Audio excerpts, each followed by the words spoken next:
Thank you all once again for taking out time on a Saturday evening to join today's forum discussion, where we'll be talking about community engagement strategies that a team in Chhattisgarh is utilizing at Sangwari to tackle sickle cell disease. My name is Parth. I am a community physician and public health researcher. I founded Nivarana in 2022, which is a public health information advocacy platform. Currently, I work at Kachar Cancer Hospital in Assam. I'm joined here today by seven speakers. Our first speaker is Basant Singh ji. Basant Singh is a patient advocate and advisory member for the Sickle Cell Disease Project of Sangwari in Surajpur district in Chhattisgarh. He has received the Awareness, Advocacy, and Action Fellowship to increase community awareness about sickle cell disease and uses his lived experience to improve community awareness and patient care in Surajpur district. Thank you, Basan ji. आज हमारे साथ जुड़ने के लिए we'll do our discussion in a mix of Hindi and English. I'll be summarizing in English for all those who do not understand Hindi. Our second speaker is Dev Muni ji. Dev Muni ji is a mother of two sickle cell warriors. Apart from taking care of her children, she also actively contributes to raising awareness about sickle cell disease. We are also joined by Ms. Indu Rose Lakra, who is the nurse by background and the district coordinator for sickle in Surajpur. She also works with Sangwari. She's a nurse by profession with experience of working with the public health system. And for the past 4 years, she's supporting care of more than 700 patients with sickle cell disease in the public health system. Thank you, Indorose ji, for joining us. We also are joined by Dr. Baidyanath. Dr. Baidyanath is a public health personnel who's working as the divisional coordinator of the Sickle Cell Disease Project. And he supervises the work in various districts of Chhattisgarh and outside of Chhattisgarh, and he's actively involved in capacity building of healthcare providers in 4 districts where the project supports more than 3,500 patients. We have Dr. Abhijit. Dr. Abhijit is a medical doctor and a public health professional who's trained in India and the UK. He has more than 10 years of experience of providing medical care in some of the most underserved rural parts of the country. For the past 5 years, he has been working to develop solutions to improve the care for sickle cell disease patients in rural central India. And lastly, we have Dr. Yogeshwar Kalkonde, who is the project lead for sickle cell disease project in Sangwari. He is a public health practitioner and researcher trained in India and the United States with more than 15 years of experience in working in rural and Adivasi regions of central India. And he advises several district level, state, and national initiatives on sickle cell disease. Thank you all for joining. I would request all of you to turn off your video if that's okay. And the agenda for today's discussion is to understand how sickle cell disease is being managed in Chhattisgarh. As you all know, it's a disease that has a lot of social stigma associated with it. And in my conversations with Dr. Yogesh, I've come to understand very superficially, I would say, of the community engagement strategies that they're utilizing. And this forum discussion also has stemmed out from a personal need because I want to replicate some of their engagement activities in Assam. And so I organize this to personally learn, but I think it's also a good opportunity for everybody present here to understand what work is going on in Chhattisgarh.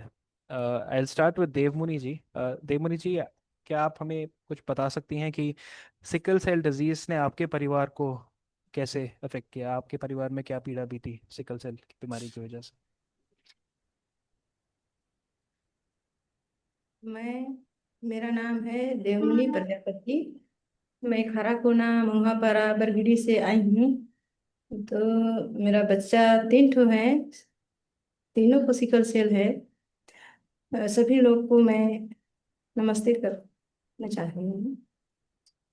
तो मेरे 3 ठो बच्चा हैं, तो उसको तीनों को सिकलिम है।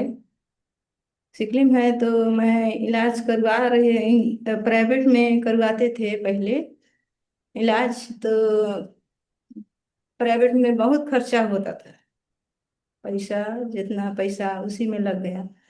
हम लोग कुछ कुछ धंधा कर रहे थे, चाना मुर्रा बेच बेच कर हम लोग इलाज करवा रहे थे पहले।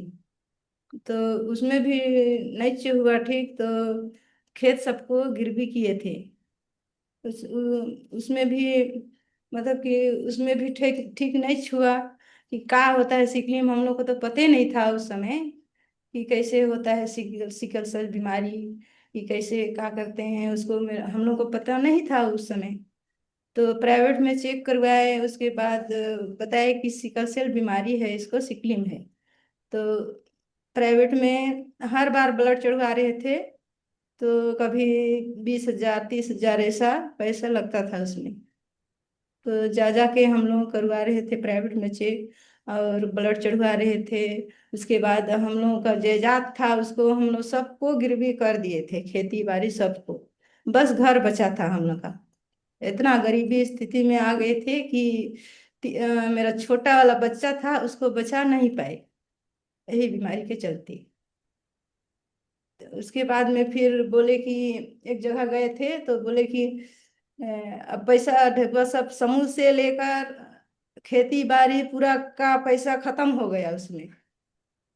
ब्लड चढ़वा रहे थे उस समय, हर महीना, हर 2 साल। पहले तो शुरू में मेरा बड़ा वाला बच्चा को जब 5 महीना हो रहा था ना, उस समय ब्लड चढ़ा। उसके बाद 9 साल के बाद चढ़ा ब्लड। उसके बाद 2 साल 2.5 साल ऐसा में चढ़ रहा था। तो जब बोले कि पैसा सब मेरे पास खत्म हो गया, अब तुम हम लोग के गांव में बोले कि सरकारी हॉस्पिटल जो शांतिपरा में गए थे शुरू में, सब पैसा वैसा सब पूरा खत्म हो गया। उसके बाद शांतिपारा हॉस्पिटल में गए थे हम लोग की, सीबीसी, वहाँ फ्री में इलाज होता है, चेक करते हैं, खून उनका जांच होता है फ्री में बोले। तो हम लोग गए वहाँ शांतिपारा हॉस्पिटल में। उसके बाद बोले कि शांतिपारा का मैम, जाओ नावपारा हॉस्पिटल सरकारी खुला है, उसमें सिकलिम का दवाई मिल रहा है। तो वहीं से पता किए, उसके बाद आए नावापारा हॉस्पिटल सरकारी में। तो वहाँ बोले कि सिकलिम का दवाई वहाँ मिलेगा, और वहाँ ठीक हो जाएगा सिकलिम बोले। तो हम लोग आए थे नावापारा हॉस्पिटल में। उसके बाद इसको हर महीना वहाँ का दवाई चालू किए। तो हर महीना इसको ब्लड चढ़ रहा था।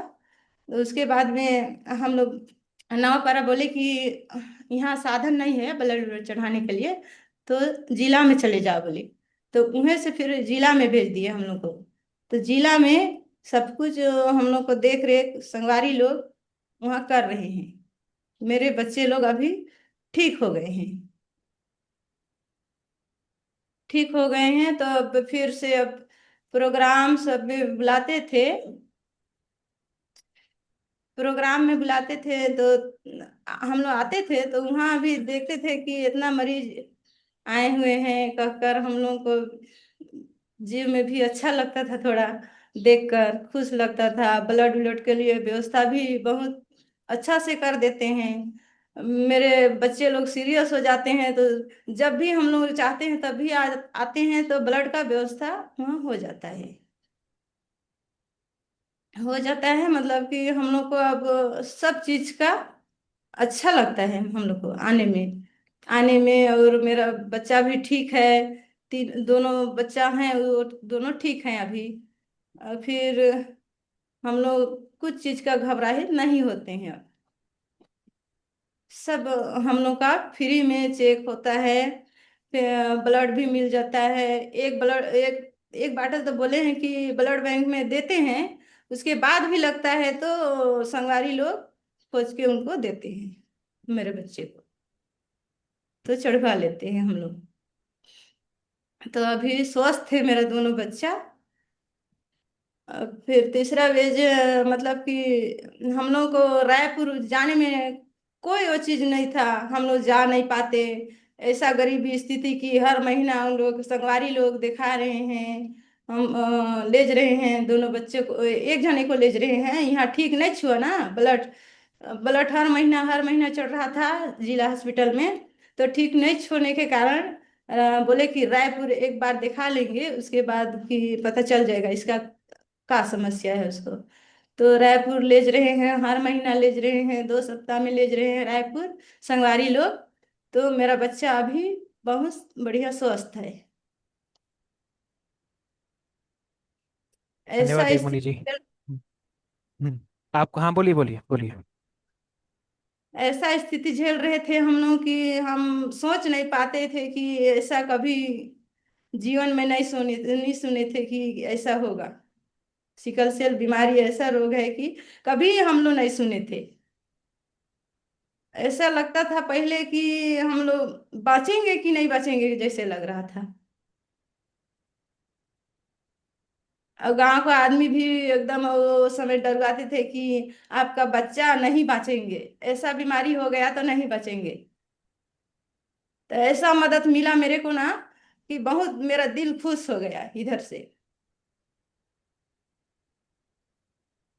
आने जाने धन्यवाद। का गाड़ी किराया भी देते हैं। और फिर बीमार पड़ता है तो उसका वो सब चीज करवाते हैं, चेक करवाते हैं, फिर ब्लड चढ़वाते हैं, सब कुछ करते हैं।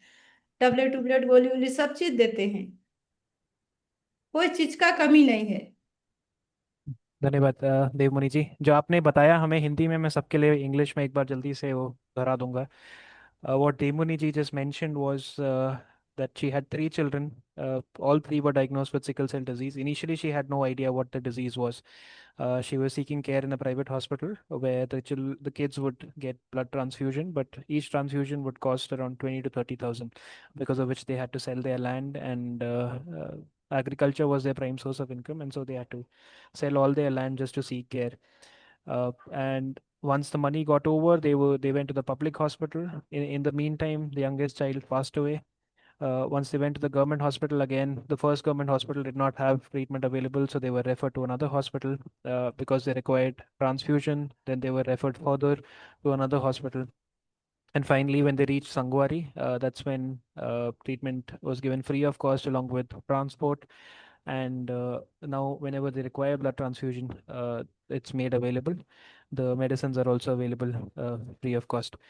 And so now, after years of financial distress, now she feels happy that both her kids are doing well, and when she sees other patients also with the same disease, she feels good that everybody is getting good care. uh, बसंत जी, अब मैं अगला सवाल आपसे पूछना चाहूंगा कि आपको खुद को सिकल सेल बीमारी है, तो आपको क्या क्या कठिनाइयाँ झेलनी पड़ी इस बीमारी की वजह से? पहले तो सभी को मेरा नाम बसंत सिंह है और मैं सूरजपुर जिला के रामनगर गांव से हूँ। आप सभी को मेरा प्रणाम। पहले मेरे को तो बचपन से ही दर्द उर्द होता था। तो उस टाइम मतलब इसी गांव में जो झोला छाप डॉक्टर थे उनसे दवा दवा सुई लगवा के ठीक हो जाता था। फिर एक बार मेरा फर्स्ट बार 2 ग्राम ब्लड हो गया था। मैं अंबिकापुर भर्ती हुआ था, 2 यूनिट मेरा ब्लड चढ़ा। उसके बाद फिर वहाँ नहीं पता चला सिकलिन का। फिर उसके बाद एक बार फिर से मतलब तबीयत खराब हुआ तो होली क्रॉस हॉस्पिटल में एडमिट था, तो वहीं से पता चला कि सिकल सेल है।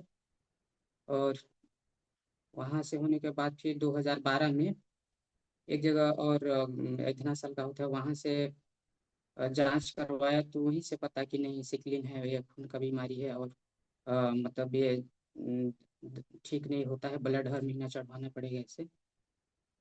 मैं स्कूल जाता था तो हर एक दिन में मतलब एक एक दो दो दिन स्कूल जाता था, तो दर्द उर्द होता था। तो फिर सर लोग बोलते थे कि काहे रोज स्कूल नहीं आता है, झूठ बोलता है ऐसे। अ, मारते थे सर लोग कि रोज रोज नाटक बना के रखे हो। और मेरे यार दोस्त सब जाते रहते थे डेली डेली स्कूल, तो मेरे को लगता था मेरे साथ ऐसा काहे हो रहा है। बहुत दुख दर्द से तड़पता था। जैसे एक मछली को पानी से बाहर निकाल देते हैं तो तड़प तड़प के मर जाती है, लेकिन अपना हाल ऐसा था कि ना तो हम मर पाते थे ना तो जी पाते थे, ऐसा हाल हो गया था। फिर और मेरे उम्र के सब पढ़ लिख के कोई ऑफिसर बन गए, कोई कर्मचारी बन गए, तो देख के लगता है कि भगवान हम लोग को ऐसा क्यों दंड दिया कि हम पढ़ नहीं पाए, दूसरों के समान जीवन नहीं जी पा रहे हैं। तो फिर वही यहाँ 2000 2022 में जिला अस्पताल सूरजपुर में सोशल मीडिया के माध्यम से मैं ये सिकल सेल प्रबंधन केंद्र खुला, तो वही मेरे को पता चला कि नहीं इसका इलाज अब आ गया है। फिर वहाँ गया तो मेरा वही डायग्नोसिस किए कि नहीं आपको बड़ा वाला सिकलिन है। फिर दवा हुआ चले गए ऐसे। तो जब से मतलब वहाँ का दवा हुआ ले रहा हूँ अभी, तो मतलब ठीक अभी 2022 से लेकर अभी तक एडमिट नहीं हुआ हूँ, और ना ही मतलब हल्का फुल्का कभी कभार दर्द हो जाता है बीच में कभी, कुछ काम वाम कर देता हूँ तो, बाकी इसके अलावा भी कोई दिक्कत नहीं हुआ है। और सर अभी भी मतलब कहीं ना कहीं अपने एज के मतलब सामान्य लोग के साथ मिलते हैं अपने यार दोस्त से, तो वो लोग कुछ अच्छी स्थिति में हैं, तो अभी भी मन में मतलब खटकता है। हालांकि मतलब अब तबीयत में सुधार हुआ है, लेकिन अभी भी मन में खटकता है कि हम लोग को भगवान ऐसा क्यों बनाए। हम लोग अगर अच्छे रहते तो मैं भी इन लोग की तरह समाज के लिए कुछ कर पाता, घर के लिए कुछ कर पाता। मैं भी मतलब गांव समाज का नाम रोशन करता ऐसे। पहले तो अपने आप को एकदम अकेलापन महसूस होता था, है ना, कि मतलब हम लोग को कोई समझते ही नहीं है। फिर मतलब लगता था कि मेरे को ही एक ऐसा बीमारी है, मैं कौन सा पाप किया था कि मेरे को ऐसा बीमारी लग गया है। फिर वहाँ पीयर सपोर्ट मीटिंग रखा गया था, सूरजपुर में शुरू किए तो वही बुलाए थे। तो फिर वहाँ मैं गया तो देखा मेरे जैसे और सिकल सेल पेशेंट है, तो देख के मेरे अंदर एक हिम्मत जगा कि अरे तेरे से छोटे छोटे लोग इस बीमारी में रहते हुए अच्छी जिंदगी जी रहे हैं, तो तू क्यों नहीं जी सकता। तो वहीं से मेरे को, जब से पीयर सपोर्ट मीटिंग रखा गया, वहीं से मेरे को एक हिम्मत और एक नई मतलब ऊर्जा प्राप्त हुआ कि मतलब ये लोग जी रहे हैं तो मैं भी इन लोग के साथ देख के मतलब जी लूंगा इसे। ये तो उस टाइम बस अकेलापन महसूस होता था। वहां जाने के बाद मेरे एक से एक बहुत सारे दोस्त बने हैं सिकल सेल वॉरियर लोग, और हम लोग आपस में मिलते रहते हैं, एक परिवार की तरह रहते हैं। जब भी कुछ दिक्कत रहता है आपस में सुख दुख बांटते हैं तो अच्छा लगता है। लगता है कि अब हमें, और मतलब मैं इस संस्था की टीम को धन्यवाद करना चाहूँगा कि मतलब पीयर सपोर्ट जैसे मीटिंग कार्यक्रम शुरू किए, और हम लोग वहाँ जाके अपने आप को अकेलापन महसूस नहीं करते हैं। लगता है कि अब हमें कोई ख्याल रखने वाला है। इतना ख्याल रखते हैं कि जैसे कि इतना तो घर वाले भी नहीं पूछते कि क्या हो रहा है, दवा खाए हो कि नहीं खाए हो।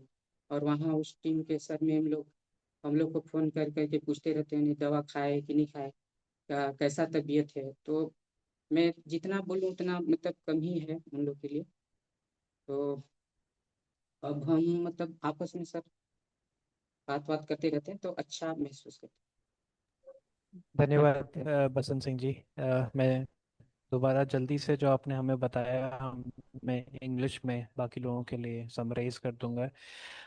So Basan shared his story of he predominantly talked about the mental health aspect of sickle cell disease, where growing up he had aches and pains because of which he had to miss school, and that was the reason why he was bullied because others thought he was lying just to bunk school. He was also beaten up, he says, in school because of this reason, and because of that, he felt like a he was suffering. He felt like a fish which was taken out of water, and that's how he described his suffering. His colleagues who studied became officers, and that's when he started questioning his fate of why he had this disease. And since 2022, he has been on treatment. He's since then not been admitted in the hospital. He still has occasional aches and pains, which are addressed quickly. Previously, he used to feel very lonely because he used to feel nobody understands him.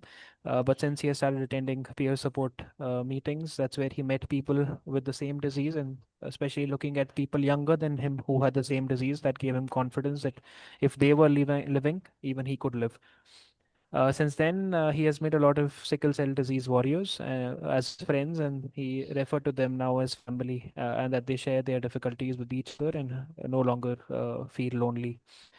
He now feels that there are a lot of people to take care of him, and that has given him confidence. And but even though he's now doing well health-wise, he still feels bad sometimes when he sees other people who are contributing to society after getting jobs, and he wishes he could do the same, have a job, and contribute to his village and make his family proud. So he still feels a bit bad about that. Uh, Yogesh sir, I'll come to you next. From a public health standpoint, we heard patient stories. How important do you think is sickle cell disease? And in your vast experience, what are the social implications of this disease? Yeah, so first of all, thank you, us and Nivarana team for organizing this workshop and giving us opportunity to share our experience at Sangwari. Sickle cell disease is in central Indian states is a huge public health problem. So, for example, in Chhattisgarh, 10% of the population carries sickle cell gene. That's a large number. So every 10th person in Chhattisgarh is a carrier of sickle cell disease. And then in terms of those having sickle cell disease, it would be about 1 per thousand to 3 per thousand. So about 0.1 to 0.3% of the population has sickle cell anemia or sickle cell disease. And it translates to, on an average, anywhere from 800 to 1,000 patients of sickle cell disease per district. The average population of district of Chhattisgarh is about 0.9 sort of million. And since it's a genetic disease, it has very different repercussions than if you're talking about infectious disease or other non-communicable diseases like hypertension or diabetes. Because of genetic nature of the disease, it brings in a lot of issues related to marriages, a lot of issues related to separation. Some of our patients got married and had to separate because one of the spouse had sickle cell anemia. As you have heard story of Devmuni, there were losses. She lost her younger child because of it. And Basant has also described a lot of social mental health issues. So it's a very that way. We call it a severe NCD or complex NCD. So as against we have to as against hypertension or diabetes, which are that way kind of sort of sterile diseases. And so when 10% of the population suffers, then it becomes a public health problem naturally. It's a very prevalent public health problem. And you could not say that only hematologists would take care of this condition. In fact, actually, Chhattisgarh had about 5 hematologists in the entire state. The population of the state of Chhattisgarh is 30 million. So we realized that this problem cannot be solved at the level of hematologists. You have to bring in other providers. And the other challenge we face is we work in this rural and Adivasi region where access to healthcare is not very easy. But at the same time, we have government health services which are fairly present. And just as in a description of sickle cell disease, there are 3 cardinal features of sickle cell disease or sickle cell anemia. We don't use word anemia because there is also a lot of pain, and the word sickle cell anemia often hides that aspect of disease. So one thing is sudden drop in hemoglobin levels, which Basant has described that at one time his hemoglobin dropped to 2 grams. And if the patient doesn't have, wherewithal to travel to district health, district hospital where typically blood is available, then, their life is, jeopardized. So, a recurrent anemia is one feature. Second is pain and, extreme pain, bad pain because of reduced blood supply to all parts of the body. And third is jaundice. So these are the 3 sort of cardinal features. And the other thing that makes sickle cell disease a difficult condition is crisis. So, when you have this sudden occlusion of, blood vessels in different organs, which leads to severe pain crisis, which is the commonest crisis. And then you would have crisis where suddenly there is increase in the size of spleen and, suddenly blood drops because all the blood gets pooled in spleen. Then there are, something called a chest syndrome where the blood vessels in the lungs get clogged. And I'm just oversimplifying this a bit so that everyone understands. And so, it brings in an element of unpredictability. And in such unpredictable situations, if you don't get care within few hours, it gets really tricky to manage this. So a family or a person living with sickle cell disease has to bear this huge burden of physical suffering, at the same time mental suffering, social suffering, and economic suffering. So to me, this is an embodiment of all kinds of sufferings that are put together in one condition. And so we realized that unless we address this condition, it is imperative for us to sort of go ahead. And we realized that whenever there is a Sangwari, it's actually a team of Sangwari which works at the district hospitals. So the care is provided. We realized that we have to strengthen care for this condition in the public health hospitals in Chhattisgarh. So we started with 2 districts, and we realized that initially we had to strengthen care in district hospitals. The struggle we had is, we have hydroxyurea as a drug for sickle cell disease, which actually reduces suffering by almost 50%. So the need for blood transfusion, pain crisis, they all decrease by more than 50% if this medicine is used. But doctors were reluctant to use it because at one time this was used in cancers. So they were very reluctant to use a cancer medicine, and they were worried that by using this medicine we might harm patients. In fact, actually what was happening was the other way around. By not using this medicine, patients were getting harmed. So for us, the thing was, when we think about, such a disease or a condition, we need to, bring in community because it's a social, strong social elements involved in care for this disease. So usually as grassroots practitioners, we start with community and we gradually go to the clinic. But here we went the other way around. We started with clinical services because the patient should see the benefit of these services, and gradually we are coming towards the community. So we use different interventions, and I'll just quickly list them. And as we go along, we'll be discussing each of those in more detail. So first and foremost, we said that we need care coordination because the care was very erratic, disorganized. So we deployed a team of care coordinators, which was deployed by Sangwari in the district hospital. So their job is to make sure the patients are diagnosed well, they are guided well in the public health system and followed up. So the job of this team, and this team included 3 individuals, 1 nurse and 2 district and assistant district coordinators.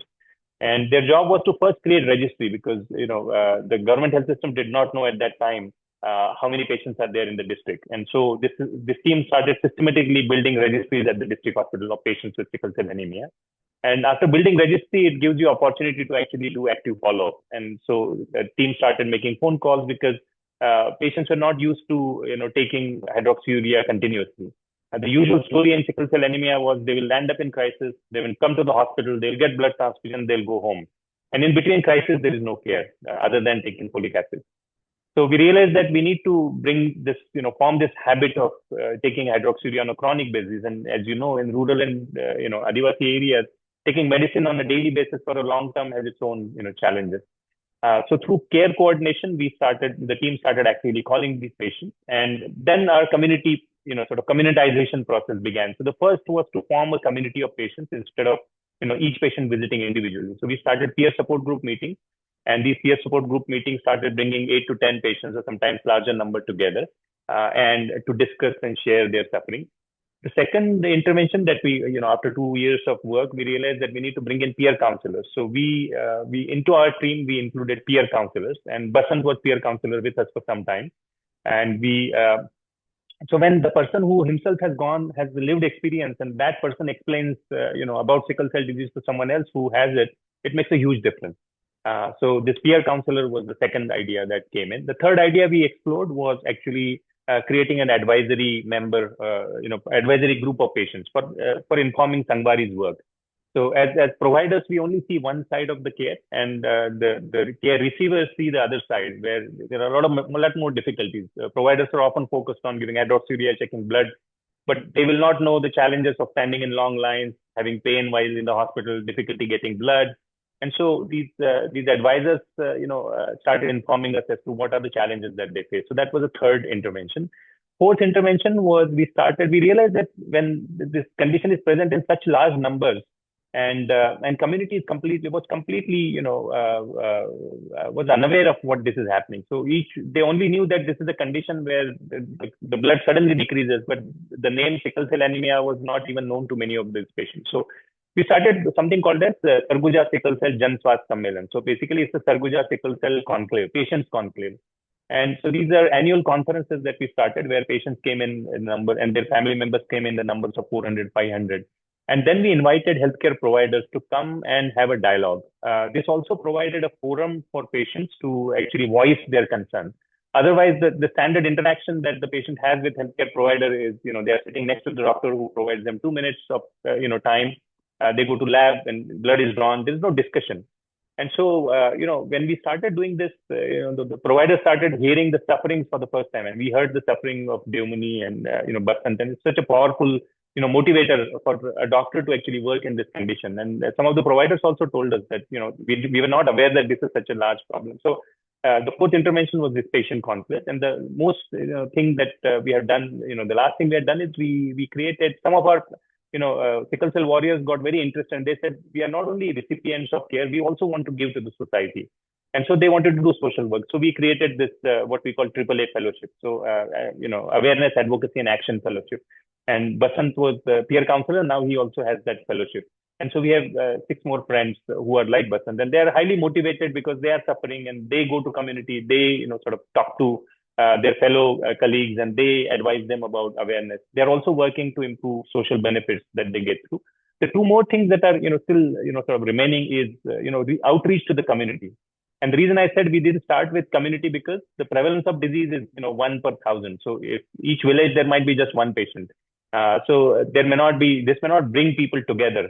And so we realized that there are certain communities which are disproportionately affected. So now we are reaching out to these communities and go to them. And the last would be creating a movement of patients where they bringing together the patient parent organization. And fortunately in India, this is a remarkable thing that this organization called NASCO and other sickle cell associations got formed at state level, and so they are creating a movement of patients and parents.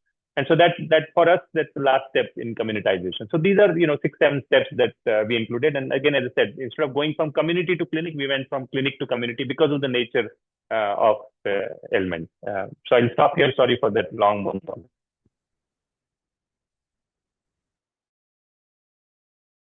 No, thanks a lot. That was very interesting. In a short summary, I think you highlighted how 30 million people are there in Chhattisgarh. 10% of the population is expected to have sickle cell disease and only 5 hematologists, and which is why there was a need for a community movement. We'll go in depth in these interventions as we move on. But my next question is for Abhijit. I think Dr. Yogesh talked a bit about why community engagement is necessary. But what are your thoughts on community engagement and why should it be the core of such a disease? Sorry. Yeah. So, can you hear me? Yes, Abhijit, but your Am I video audible? is, Okay. yeah, your video is in landscape. If you could turn your camera. Yeah. Is it Now okay now? Okay. yeah. Sorry. So, I think most of the part of answer is already covered by Dr. Yogesh. I think personally, I don't find any reason like why not to include the community in the management of sickle cell disease, because firstly it's a significant public health problem. So despite we see even if we say the proportion is not so much, but the number of people who are getting affected is number huge. And the second important point is who are the people who are getting affected. And when we see that most of the people are from marginalized communities or Adivasi communities or the communities who do not have much access to healthcare, and specifically from rural areas. The third, I think, important reason what Devmani ji and Basant have um, already shared in their narrative is how not only a person who is getting affected, but how the family is getting suffered through the whole journey of addressing sickle cell disease. Then I think, and also being a community-based organization, also being a rural organization, it is a moral responsibility of uh, involving uh, involving community, involving patient into your planning, management, and also they are the main source of guidance. Like people who are suffering, they can tell better that how your program should be. They tell better what are the reasons why we are not following up. And a disease which is going to continue lifelong, uh, uh, a person who is going to having the disease lifelong, and who will be taking the treatment lifelong. I think there is no any justification not to involve them. I think it is a must part of some illnesses which the person is suffering for the whole life. Yeah, I think these are some reasons, I think, Parth, which makes it much more important to include people in the work. Yeah. Thanks, Avjit. I think you rightly said that it's morally correct. I think a lot of people miss that part of why community should be engaged, since, like you mentioned, knowledge is in the community and the different domains of suffering are also more visible in the community. Dr. Baidyanath, I'll come to you next. What has been your experience with peer support groups? Can you tell us a bit about how somebody who's listening, how could they start a peer support group, and what has your experience been? So yeah, thank you so much for conducting such a great webinar. So let's come to the point. Uh, so let me start with a simple thought. Living with sickle cell disease is not just about a medical condition. In these cases, they have lots of pain, uncertainty. Sometimes they are getting misunderstood also. So many people go through such pain crises and hospital visit, blood transfusion, but one thing that affect them deeply in that feeling that no one really understand uh, what the condition they go through. And exactly, if you go through that, peer support group meeting is create the difference in this situation. So if in this group, the patient, the warriors, those are come being together like a family. It could be a city patient or their caregiver. So slowly and gradually, something beautiful happen, and they become like a family. So you can, if you focus that the main fundamental is the emotional connection. So the first changes seen in the emotional connection, uh, gradually it's become more and more. So whenever they pay more than 5 or 6 sickle cell patient present in a meeting, and someone mentioned in the room that I feel the same pain. So that's what also make the connection. So patient after the meeting, initial meeting, they mentioned that for the first time I feel I'm not alone. So such emotional connection, and honestly, this feeling, it started the healing. So along with the medications, uh, they also feel that the space is the meeting is a space where they can speak as open as they can. So they understood that they all are same here, so nobody will be judgmental. So they talk about their pain, their fear, the frustration also.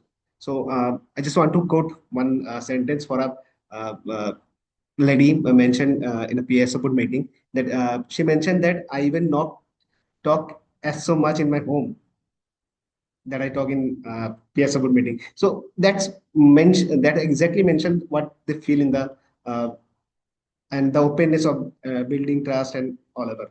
So along with that, there is a part of learning also. So they learn each other. So sometimes we conducted counselings for the sickle cell patient, but in case of counseling, there's one-way learning.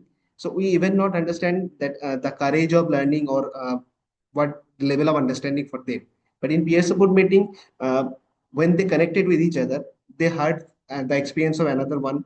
And sometimes a patient who taking medicines for long, and he share his experience that I am now better, I feel good, I go outside for that. And this is make them another to courage to take medicines, and how to manage their crisis, and when they need to go to a special care for in the hospital. So these small talks make them more aware and educated.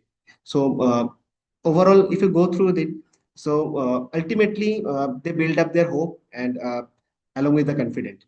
So someone in the group coming with regular peer support meeting and mentioned that he is doing a good job and he going for the study.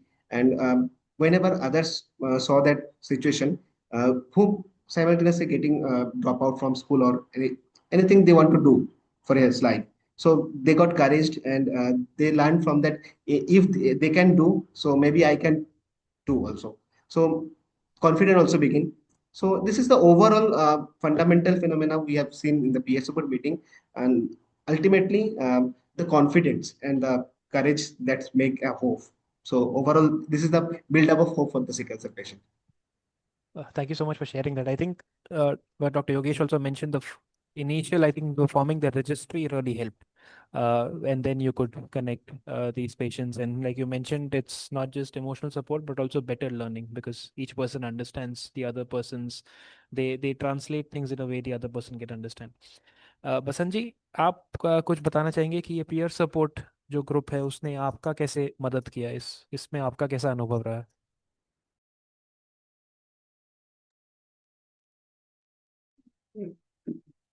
मतलब sir, आज मैं मतलब कहीं मंच उंच में बोल पाता हूँ तो सिर्फ पीयर सपोर्ट मीटिंग की वजह से ही। जब से मैं वहाँ पीयर सपोर्ट मीटिंग स्टार्ट हुआ तो मैं वहाँ ज्वाइन किया, और वहाँ जाके जैसे कि मेरे जैसे लोगों को देखा तो एक मोटिवेट हुआ मैं खुद में कि मेरे जैसे यहाँ और हैं तो मैं जिस हाल में हूँ तो उन लोग को ऐसा ना हो मेरे अंदर। मैं दवा खा के कुछ अच्छा महसूस कर रहा हूँ तो शायद मैं इन लोग का भी हेल्प कर पाऊँ। और वहाँ जाके पीयर सपोर्ट में मतलब ये लगता था जैसे सामान्य लोग हम लोग को नहीं समझते हैं, और वहाँ जैसे और मेरे जैसे मेरे भाई बहन और यार दोस्त हैं वो लोग मतलब समझते हैं। हम उन लोग के साथ रहते हैं तो मतलब एक जैसा और अपने दिल की बात कह पाते हैं पीयर सपोर्ट मीटिंग की वजह से ही।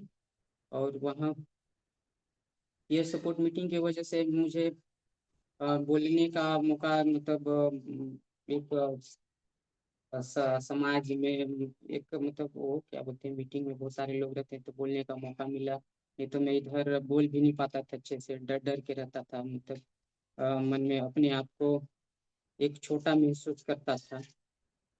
और वहाँ जाने के बाद वही एक दूसरे का मतलब दुख दर्द सुना तो और भी मोटिवेट होता था कि मतलब ये लोग भी ऐसे हैं, मैं भी मेरे को उस टाइम लगता था कि मैं ही एक अकेला हूँ तो उस टाइप को झेल रहा हूँ। तो वहाँ जाने के बाद ये मेरे को महसूस हुआ कि बहुत सारे लोग हैं और छोटे छोटे भी हैं, उन लोग ये दर्द को सहते हुए लाइफ जी रहे हैं। और वहीं से मेरे को और एक हिम्मत मिली।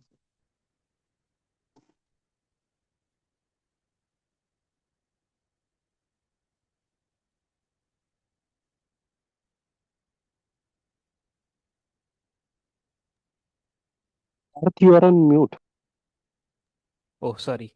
Uh, what Basanchi said was that if he's able to say anything today in public, it's because of the confidence he gained through peer support group. Initially, he used to hesitate to speak in public and used to be very nervous. But after he met people who were going through the same disease, he felt motivated that he could get better with the disease. And after he felt better, it gave him the confidence that he can help others and help them feel better. Uh, and now because of being a part of these peer support groups, he also gets opportunity to speak in public. Previously he used to look down upon himself, but now because he has realized many people are living with the disease, he gets that confidence that even he can live well with the disease. Abhijit, I'll come to you again. I think one of the most fascinating interventions you have is the patient conference in Chhattisgarh. Most of the conferences we usually attend are very flashy, and mostly there are a lot of people. Usually, none of the people who are suffering from the disease are in the auditorium in these conferences. And so, when I heard first time about the patient conference, I was very fascinated that people who have the disease are the center of the conference. Can you tell us a bit about that? What happens in these conferences? What is the structure? And when is the next one? I think some people would like to attend as well. So can you tell Yeah. us a bit about that? Yeah.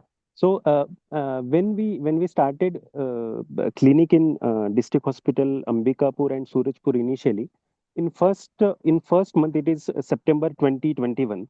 I guess we could enroll just around 30 to 40 to 50 patient in that first month.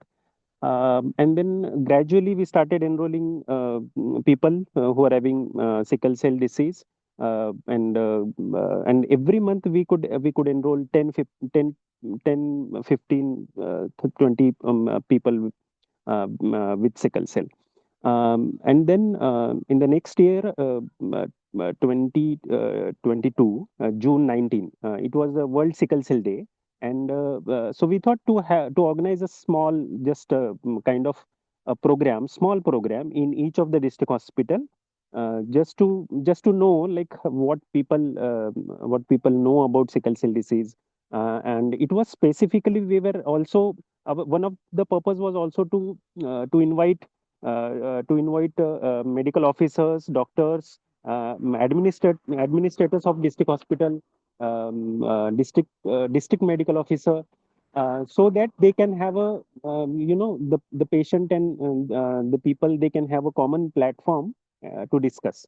After having that first sickle cell day program, one interesting observation which we heard from specially doctors of the district hospital is that for them it was very amazing to see so many number of patients, and they never imagined that there are so many patients. So combine to both places in like Surajpur and Ambikapur, in both places almost 100 to 150 patient they appeared in this 19 June program. And by that time we also realized that if the small event of 19 June, if the people are coming and sharing their thoughts, I think it is a worth idea to have a larger conference, and it is worth idea to share this platform to the all the stakeholders who are involved in the sickle cell management. And moreover, the conferences are like it is a kind of platform. It could be a platform to share your thoughts, your voice, to the people who are at a larger level in the state, in the politics, and those many people. And third is, even patients were also sharing that it feels very different that you are not alone in having this illness, when they started seeing there are other patients in the OPD who are coming for the consultation. So at one time in the sickle cell day OPD, they are seeing 5 patients or 10 patients sitting in OPD, and then they are having consultation. So for them also, it was a sense of togetherness that they were now started feeling that they are not alone. So there are multiple these thoughts which kind of came together, and we thought we should have a larger kind of conference where even more number of patient and even the bigger like higher level of stakeholders or authorities they can join. So first sickle cell conference was organized in early October of 2022, where surprisingly for us also it was very like it was very happy moment, but it was very surprising that uh, close to 200 patient and equally same number of caregiver, they could come and join in the conference. And that was really a different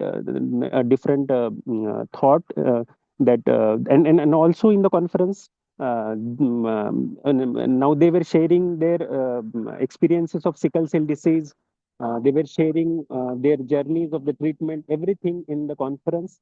Um, um, and the second most important is in the second important part of the conference was the people from district hospital, both the district hospital. They could see this huge crowd of patients who are having sickle cell disease.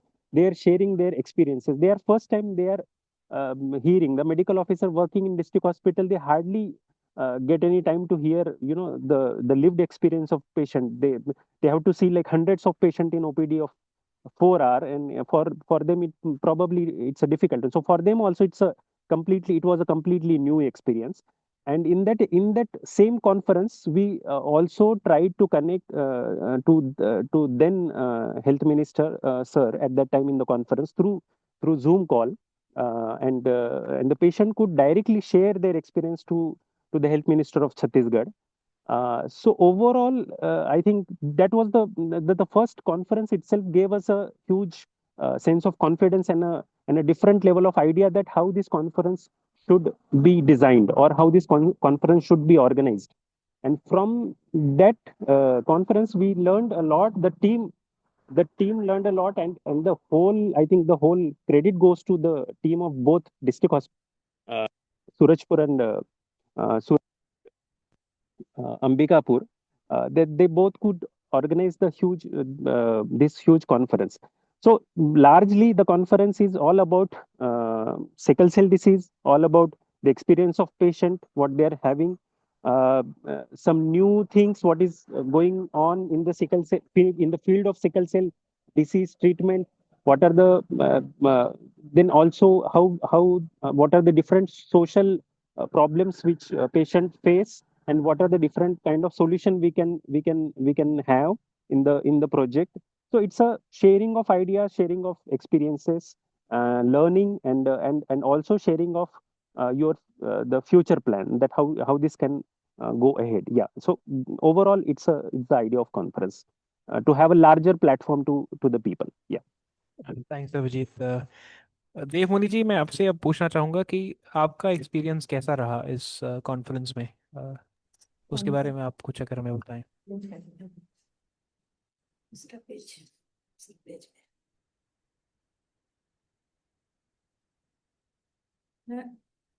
On है।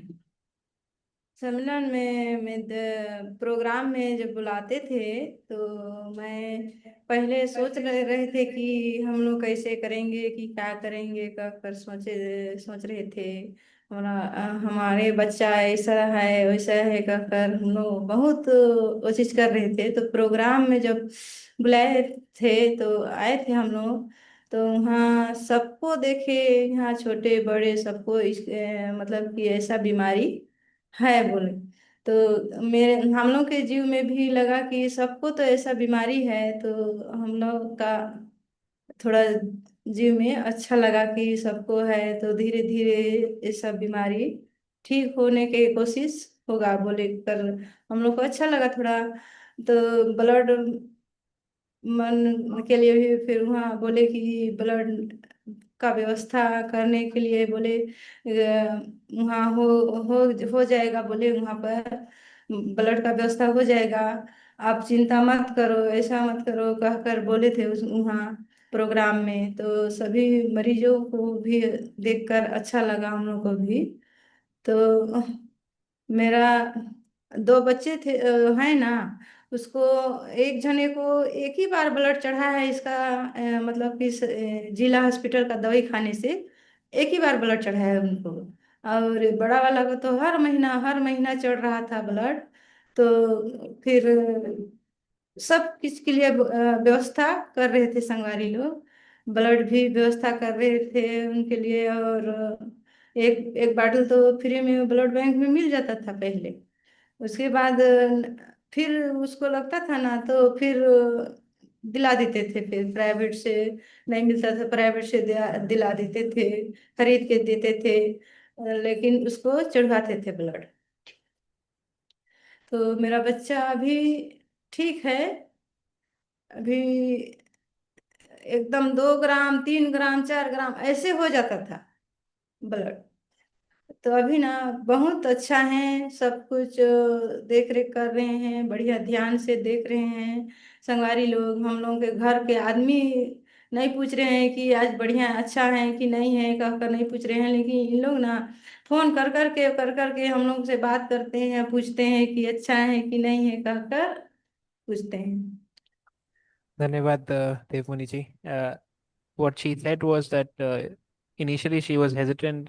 She used to think, what will they do in the conference? But once she went there, she saw a lot of patients, big and small, and that gave her the confidence that even her children could be better with treatment. And the last thing she said was, even her family members don't ask as often how their kids are doing as compared to people from Sangwari. इंदुरोज जी, अब मैं आपसे पूछना चाहूँगा, these patient conferences, what has your experience been and how do you think it brings people together? First of all, good evening, everyone. Patient conference plays a significant role in bringing together healthcare providers and individuals living with the sickle cell disease. As Dr. Abhijit told, these conferences are a platform where patients, family members, doctors, nurses, public health professionals can interact directly, share their experience, and learn from one another. One of the key benefit of such a conference is to improve communication. Patients get the opportunity to express their concerns, challenges, and expectation directly to the healthcare providers. These doctors and other professionals better understand the real life difficulties faced by the patients beyond the clinical symptoms. In turn, providers can explain disease management, treatment options, preventive measures in more patient-friendly manner. These conference also promote awareness and education, as like in previous conference we conducted doctors panel discussion for certain topics like pain management, nutrition, uh, early warning signs of communication complications. So these conference help patient and the family members to gain knowledge about the sickle cell disease and the related complications, nutritions, medication adherence, and all that. At the same time, healthcare providers become more aware of cultural, social, economic factors affecting patients' health, allowing them to offer more holistic and personalized care. Another important aspect is building trust and collaboration. When patient and providers interact in an open and supportive environment, it reduces fear and hesitation, as Devmuni ji told. Patients feel more confident in seeking care, while providers encouraged to adopt more empathetic approach. So, as a whole, I can say that patient conference act as a bridge between healthcare providers and patient, fostering understanding, trust, and collaboration, which ultimately leads to better management of sickle cell disease. Thank you, Indrosh. I think we have. Parth, if I can come in, just one thing that I would like Yes, to sir. add. The other thing we do in these conferences is felicitate nurses and doctors for their good work. And so one of the community health, the CMHO mentioned that oftentimes we get, flack from patients. And this is one time that I'm receiving appreciation from patients in such a public forum. So that also, one thing that, helps to build positivity that, and then, nurses take pride that they're being, recognized. We felicitate lab technicians. We felicitate data managers who are never they never come to the front. Nobody notices them. And so they're doing this thankless job, and they feel good that this is being acknowledged in such a public forum. So they really look forward to that, and this is again building positivity around the cause. Over. The conference as a whole sounds like a very, very good intervention. If I may ask you, what is the budget? Because I think a lot of people will have that question in their mind. How much does it cost to organize? So it costs about 2 to 3 lakhs. One thing we need to ensure that this is conducted in a good place. So there are two ways of conducting this conference. One is a city-centric conference. This is largely a city-centric conference, and now we are trying to go more closer to the community and conduct such conferences at the community health level, so or community health center or block level. So there the budget will go down, but the number of individuals who could be catered to would also go down. But these are just, again, as I said, we started with an idea, we are still exploring it, and we are trying to fine tune it, trying to make it more patient centric. So it's work in progress, but again, as I said, that it depends on which way you want to organize it. But we need to ensure that it's a good, clean place and good food is available. So those are two things that I would specifically mention. And because patients need to, we work in very underserved rural areas, so patients need to feel respected in such conferences. Personally, it is very good to know that roughly the budget is 1 to 2 lakhs. I think a lot of these ICMR grants have that dissemination subhead in which I think people can now budget for such conferences, which seems quite feasible. बसंत जी, मैं आपसे अब पूछना चाहूँगा, आप patient एक peer counsellor भी आप रह चुके हैं, उसके बारे में आप कुछ हमें बताइए, आपका एक्सपीरियंस पीयर काउंसलर के तौर पे कैसा रहा?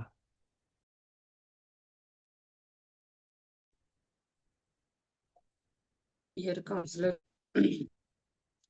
रूप में मैं जैसे कि वहाँ आते थे मेरे जैसे लोग, तो अब मैं और एक गांव देहात से हूँ और इधर से भी गांव देहात से रहते हैं, तो मतलब अपनी स्थानीय भाषा में मेरे से जो भी दिक्कत परेशानी रहती है उसको बोल पाते हैं।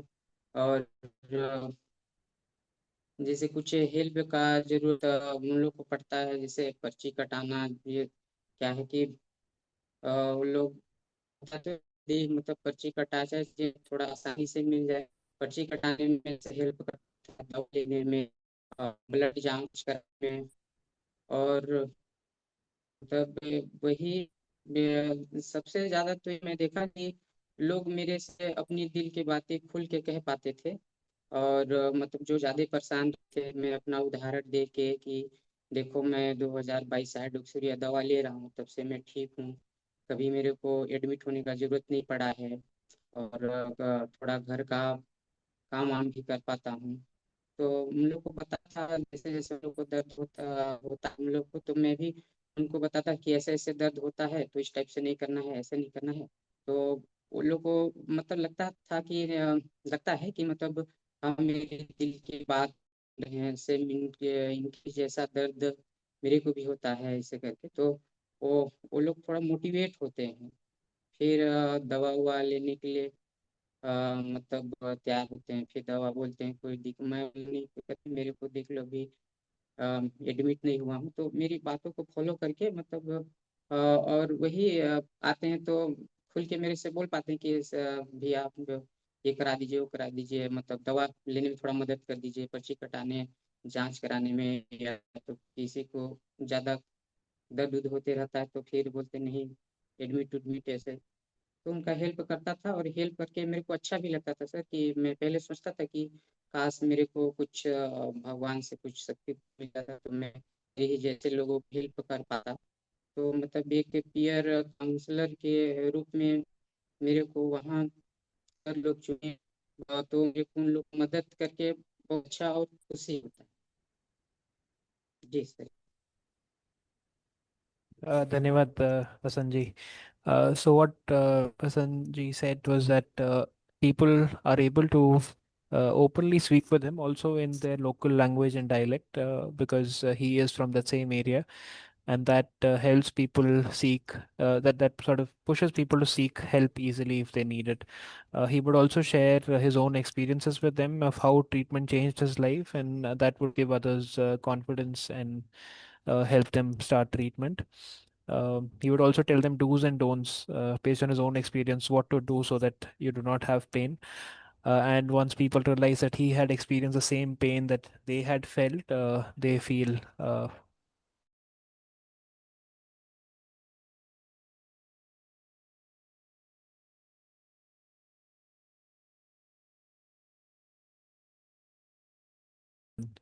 continuing and starting treatment. Um, Yogesh sir, I'll come back to you. I think it was patient advocate that.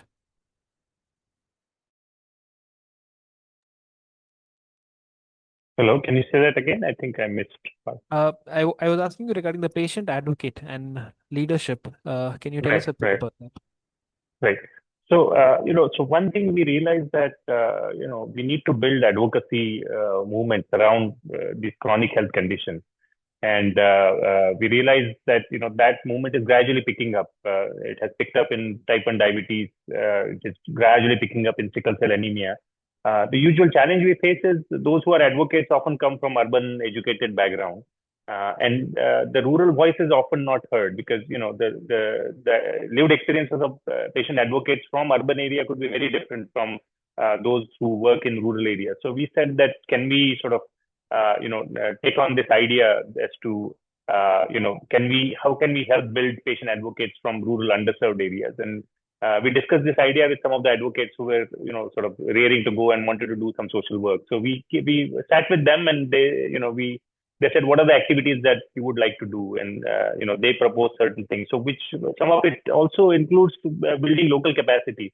And we are working very closely with the government. So as I said, some part is funded by the project, but a large 70% of the actually services are provided by the public health system. And we also want to build capacity of the public health system to do that. So the patient advocates are now conducting block level peer support group meetings. So instead of relying on our team has taught them how to conduct these meetings, and now they conduct it themselves. They work very closely with patients from each block because then the numbers get small from each block. They're helping them, and one of the discussions came out that how we need to help patients get disability benefits. We need to help them get pension benefits because some of the patients may not be very good at reading or reaching out to these public offices where they would be able to speak. And so that that idea has picked up, and we said we need to build we need to provide this, and for that we launched this AAA fellowship. And we just started it 3 months ago, and the experience has been quite good in the last 3 months. It gives them sense of purpose and motivation. Again, as I said, they inherently have a motivation to work, which for us it could be different. And the connect that these advocates build with patient is very different than the connect I could build with them as a doctor, or someone else without that condition could build with them.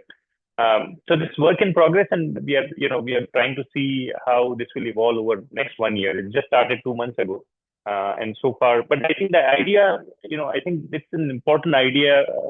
I also see that as an idea for communitization, because these advocates we need to strengthen, because there are certain things also these advocates can put much more forcibly to politicians than as an NGO or some other healthcare providers. So we are also exploring that pathway as to how these advocates can, engage with local sort of leaders, politicians, as well as leaders and politicians at the state level. Just to give an example, the pension benefit that they get in Chhattisgarh is 500 rupees per month, and that's a paltry amount. And only those below BPL, below poverty line would receive this. And this is sort of a restrictive condition. And we think that these advocates can talk to the government and convince them that, such a restrictive conditions really not be helpful. Some of the advocates actually propose community outreach meetings, and they have conducted community awareness sessions themselves. So, these fellows, we funded them, and they organize the meeting at the community level. They want to go to schools and talk to, the teachers and children at school.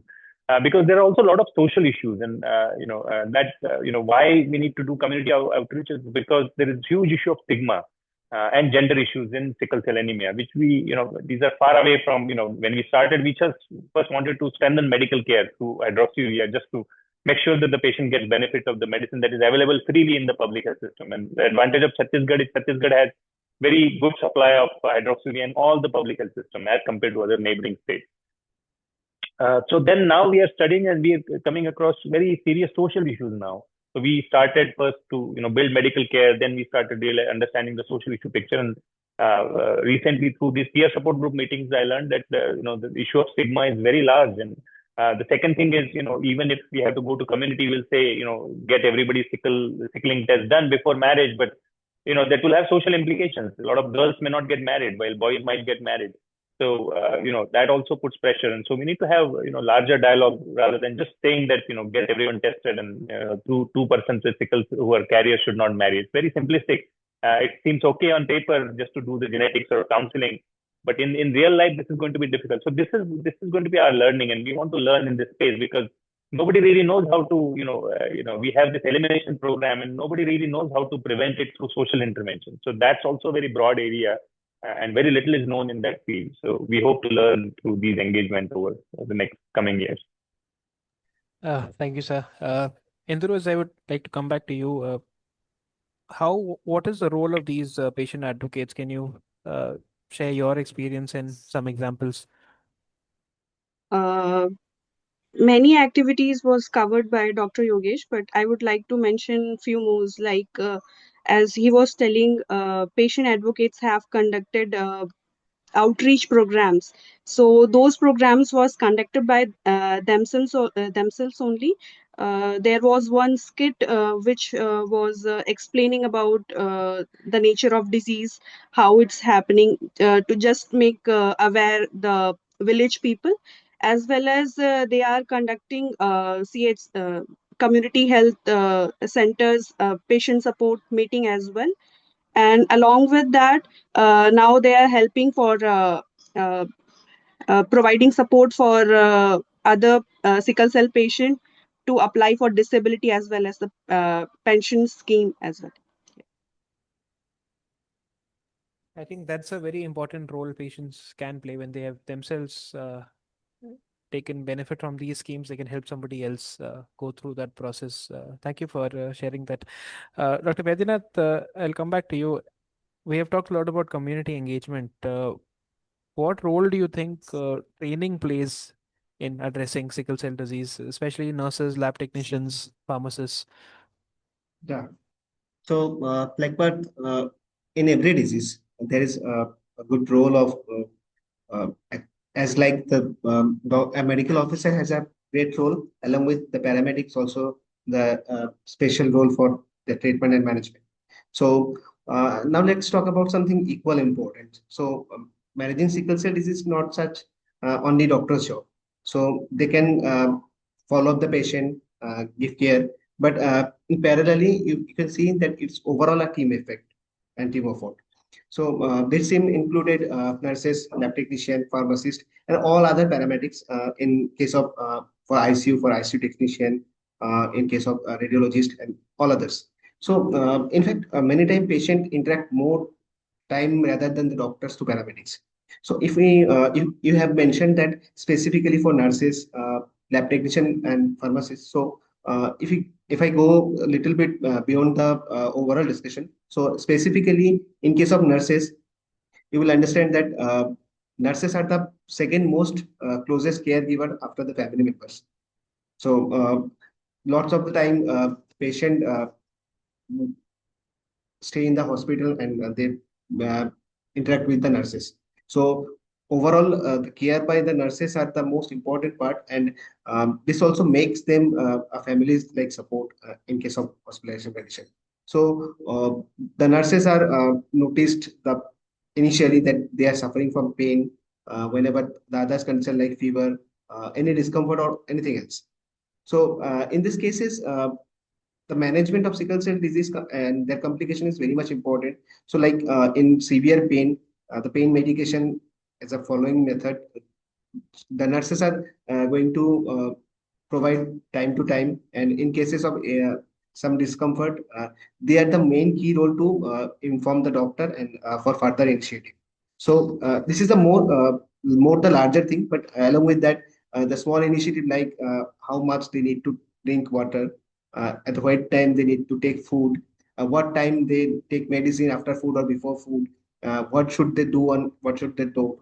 So overall, the nurses has a great role to manage for sickle cell disease in hospital and as well as at the community level facilities. So after that, if you go through the lab technician, so lab technician, now behind every diagnosis and monitoring, there's a lab technician. So in sickle cell disease, there are two pathway of screening and confirmatory test. So lab technician plays a great role to identify and diagnose sickle cell disease. So proper method of knowledge and proper you can say that actually the monitoring procedure by the lab technician is also important. So after that, the diagnosis of sickle cell disease, uh, they need to regular follow-up of complete blood count, hemoglobin, and in other infections or other disease progression, pathological lab supports is also very much important. So they also play a crucial role. And at the last but not the least, the pharmacist. So after diagnosis and admission, medicine is a key role for management of disease. So in case of sickle cell disease, hydroxy plays a key role, and a pharmacist comes then at that time. So so that all the essential medicines after the proper guidance of doctor. So pharmacist is the person who can guide the patient properly, the dose of the medicines and what to be do and what don't to be. Just because sometimes we need to stop medication due to some pathological paramarker. So in this condition, sometimes doctor have no such time to explain to the patient. So in these cases, the pharmacist play this role and they explain in a similar, very simple language that when they have to stop the medicine and whenever they start medicine again. So overall, you can see that if you see that in case of sickle cell management, there is no 50-50. I think paramedics has more than 50% role to management of sickle cell disease. So doctor is a person who guided the care, and if they implement, these are the all paramedics.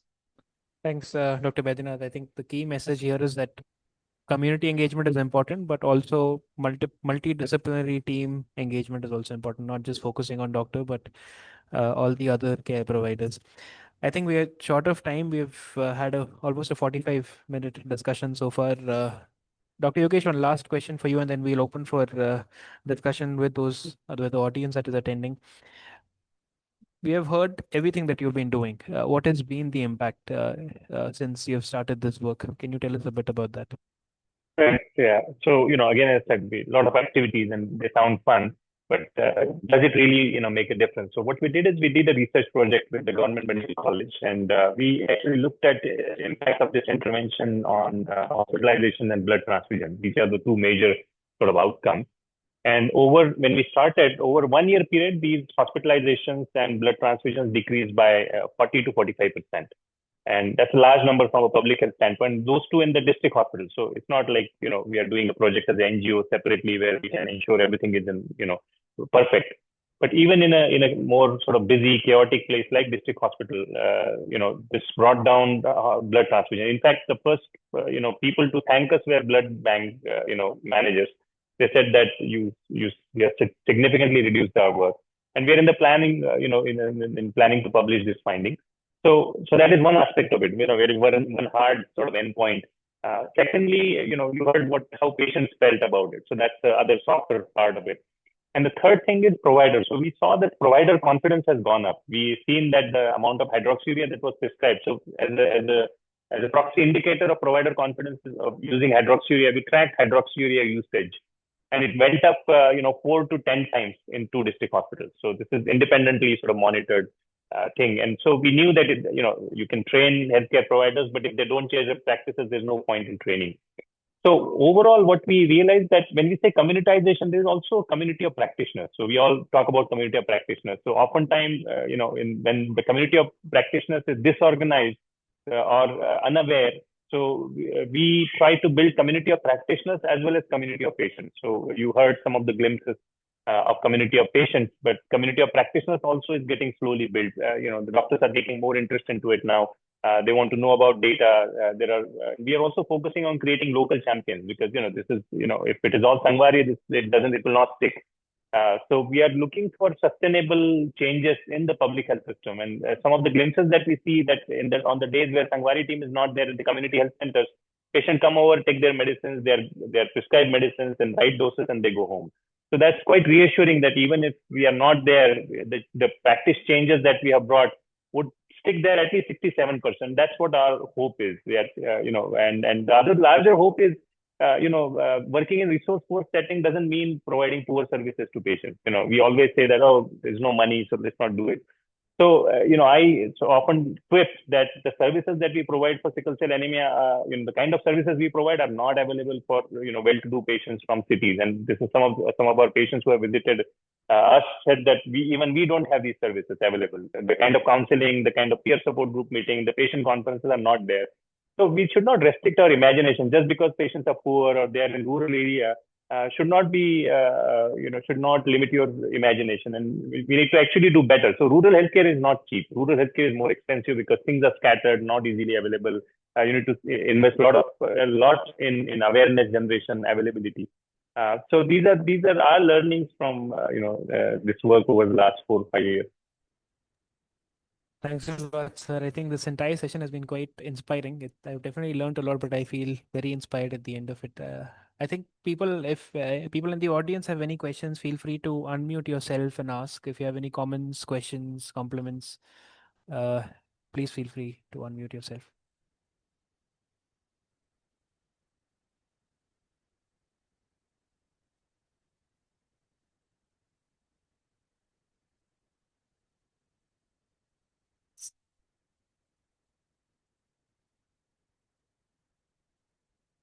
Initially, there was one question in the chat box regarding availability of hydroxyurea, if there are any challenges that you faced uh, related to that. If you would like to answer that, Dr. Yogesh. Sure. So compared to, there are always, there would be outages, but again, as I said, compared to other states, Chhattisgarh has really good supply of hydroxyurea. And it has sustained over last 3-4 years, and state is taking care that there are no outages, but some glitches are there, but overall compared to neighboring states, Chhattisgarh has pretty good supply. In fact, when we started working, there was ample supply and doctors were not using it. So now that doctors are using it, the usage at the state level also, we have looked at it and it has gone up significantly. So I hope, the states, because it's a cornerstone of treatment in terms of giving relief to relieve physical and, other symptoms of patients. So I hope it, that stays the way it is right now. There's another question in the chat box. What were the major barriers faced in Right, so deploying that is peer something, counselors? and we realized that this is something that deploying any new human resource in public health system is a challenge because, in general, the direction is to go away from recruiting more people. But we realized that, we can fasten the process of improving care by deploying these care coordinators. So right now, there are no counterparts of the care coordination model that we have done. And after lessons in 2 districts, we got funding to do it in 2 more districts. And in 4 districts, we find the same thing: quick, proper registration, proper follow-up, increased use of hydroxyurea, decreased hospitalization. So government will have to think through, or other funders have to think through that, because right now we have service in Chhattisgarh. At least medicine is available, and we need to sort of quickly, improve the status of the clinical status of patients. And so we propose that through care coordination model or peer counselors, these things can be hastened. There was one experiment in Gadchiroli district of Maharashtra where they recruited peer counselors at the block level, but they couldn't sustain it for 1 year. It's unfortunate. But as an idea, we need to sort of advocate for this as peer counselors in public health system, and so that it goes forward. So I think we are far away right now from having it as a regular feature in public health system, but nonetheless, it's a new idea for which we'll have to keep on advocating. I had one question regarding the AAA fellowship. Right. How do you select people for this fellowship? Is there any stipend that you give? And is it a Yes. certified program under your government? Like, what happens after the fellowship? Yeah. So right now it is not certified in any way. How did we select? We looked at people who are interested because we have selected funding. So there are only few people that we could, say 8 or 10 people that we could support. Some of these, fellows were already working voluntarily with our team. And so we realized that we need to remunerate them, and so we pay a stipend to them.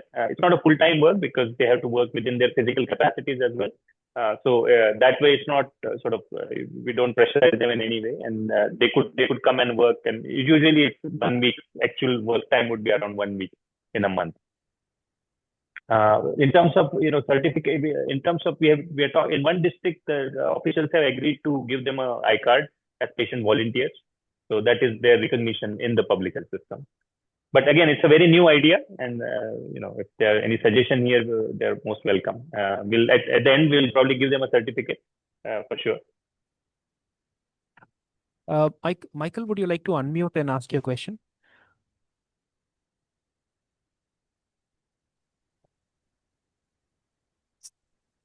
Thanks very much. Yeah, thanks for allowing me to join this. It's been amazing to hear all the speakers.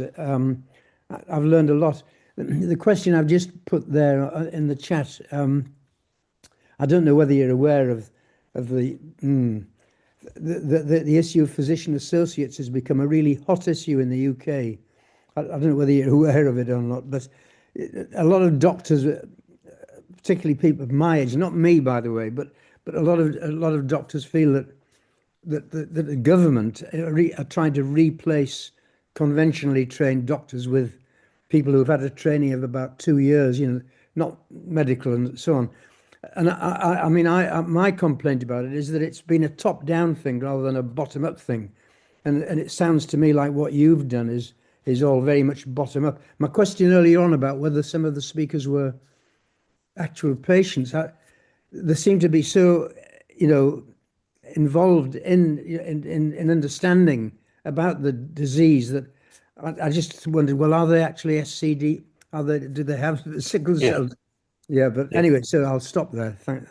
Yes, Michael. So there are 2 points to your question. One is, this larger issue. I worked in the US for 10 years. And so physician assistant is something that they US also or have UK? in the US or UK? US also. Physician assistants are there, but they are not in large numbers. And in India, we have something called as community health officers, and the doctor community always looks at them with suspicion. So but we don't have enough doctors going into rural areas. So it's strange that they don't allow these workers to. They feel that they feel threatened by these workers, but they themselves are not ready to go and work in rural areas. This is a larger debate that has been happening in India for the last 15, 20 years. So that's one part of it. Second is, yes, 2 of our colleagues, Basant and Devmuni, are both patients with sickle cell anemia. So they described their lived experience. They spoke in Hindi. And and we don't call them patients, we call them expert by experience, because they have this rich lived experience that that we cannot share with other sickle cell warriors. So yes, so 2 of these speakers today were those who have sickle cell disease themselves.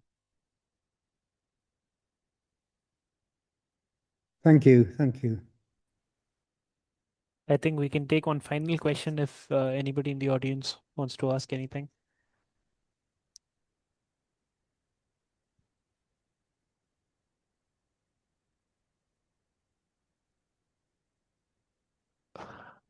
By the time somebody thinks of a question, I have another question.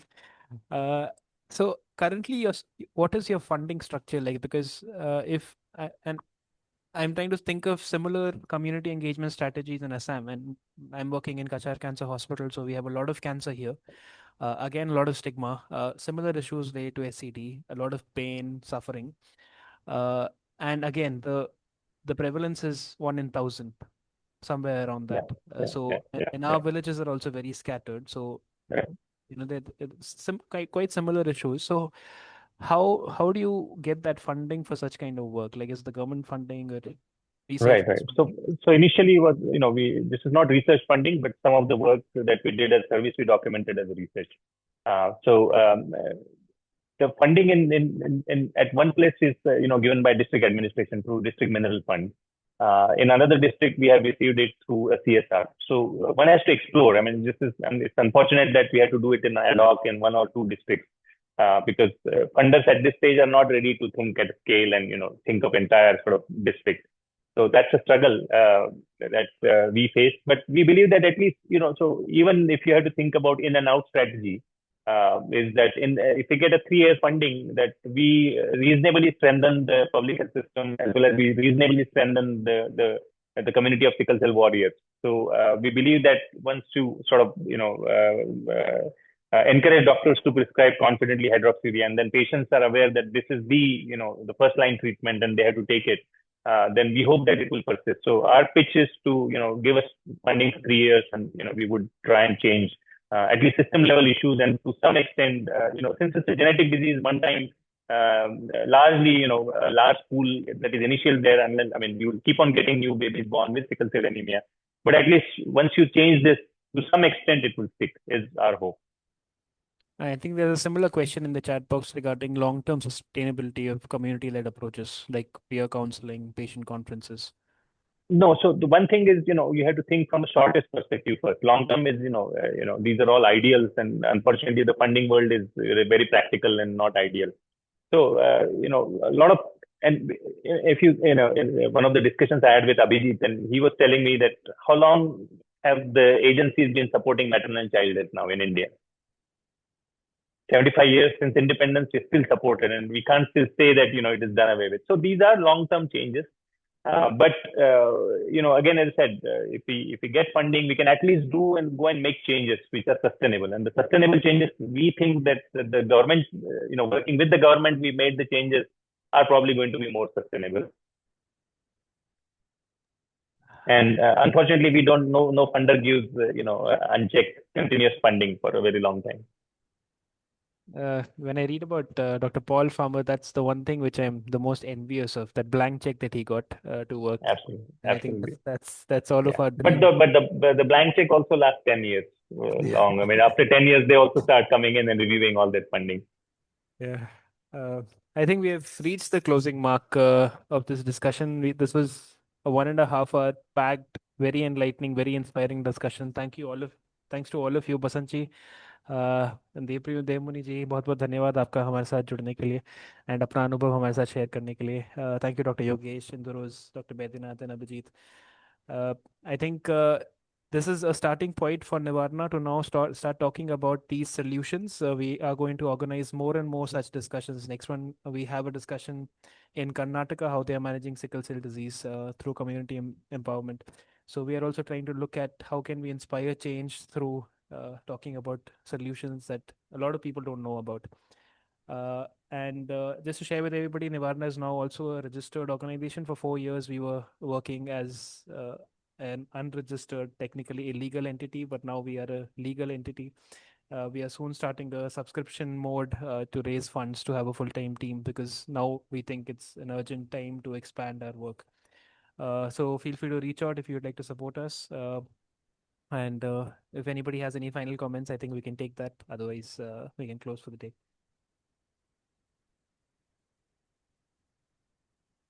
Any final comments, Dr. Yogesh?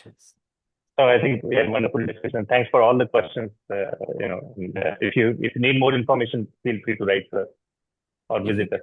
If you can drop your email in the chat box, I'll Yeah, others can just take a note and reach out to you. if needed. Um,